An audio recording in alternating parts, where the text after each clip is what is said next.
छत्तीसगढ़ के कई प्राचीन मंदिर व ऐतिहासिक स्थल आज भी हमें छत्तीसगढ़ की समृद्धि गौरवशाली परंपरा की याद दिलाते हैं।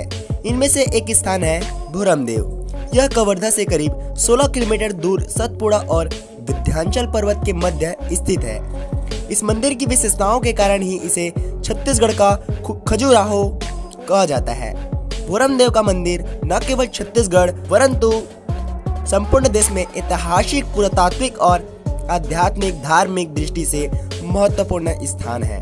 वस्तुतः लोग भोरमदेव को गोंड जातियों का आराध्य देव मानते हैं, इसी कारण इस मंदिर का नाम भोरमदेव पड़ा। इतिहासकार सर अलेक्जेंडर कनिद महोदय के अनुसार यह मंदिर विष्णु मंदिर था। कालांतर में गोंड शासकों ने पूर्व स्थापित लक्ष्मी नारायण की प्रतिमा के स्थान पर शिवलिंग स्थापित किए। मंदिर में उकेरे गए लेख और वस्तु कलाओं को देखें तो यह मंदिर 11वीं सदी की बनी लगती है। नगर शैली में निर्मित पूर्व दिशा की ओर एक मुख्य प्रवेश द्वार है। इस मंदिर में 3 द्वार दरवाजे हैं। भोरमदेव मंदिर का निर्माण उड़ीसा के खजुराहो के कोणार्क में स्थित सूर्य मंदिर के वास्तुकला का प्रतिरूप नकल प्रतीत होता है। मंदिर के गर्भगृह में गरुड़ का विराजमान भगवान विष्णु की प्रतिमा, 5 मुख वाले नाग, नृत्य करते गणपति और अष्टभुजी प्रतिमा है। गर्भगृह में शिवलिंग विशेष रूप में स्थापित है। मंदिर के निकट शिव, पार्वती, काल भैरव, द्विभुज सूर्य प्रतिमा और शिव जी की प्रतिमा मूर्ति है। मंदिर के उत्तर दिशा में एक विशाल जलाशय है।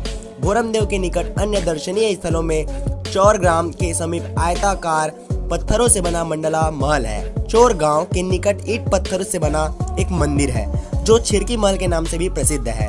गाइस, यह कहा जाता है कि इस मंदिर के पास एक भी बकरी नहीं है, तब भी मंदिर के गर्भगृह में बकरी के शरीर से निकलने वाली गंध का अनुभव करते हैं।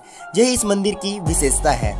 वर्षा और बसंत ऋतुओं में भोरमदेव मंदिर की ये पर्वतमालाएं, पर्वत की चोटियां हरितिमा से ढक जाती हैं। इस मनमोहक दृश्य को देखकर लोग आश्चर्य के सागर में डूब जाते हैं। यहाँ प्रत्येक वर्ष चैत तेरस को त्रिदिवसीय 3 दिन की पारंपरिक मेला का आयोजन होता है। पर्यटन के विकास की दृष्टि से शासन इसे भोरमदेव महोत्सव के नाम से आयोजित करता है। सो गाइस, ये थे भोरमदेव की जानकारी। क्या आपको इसके बारे में पता था? आप हमें कमेंट करके जरूर बताएं। और दोस्तों, यह छत्तीसगढ़ का बेहद ही खूबसूरत जगह है दोस्तों, आपके घूमने के लिए दोस्तों, तो आप एक बार यहाँ जरूर जाएं। फिर मिलते हैं अगले वीडियो में किसी नए वीडियो के साथ। Thanks for watching this video.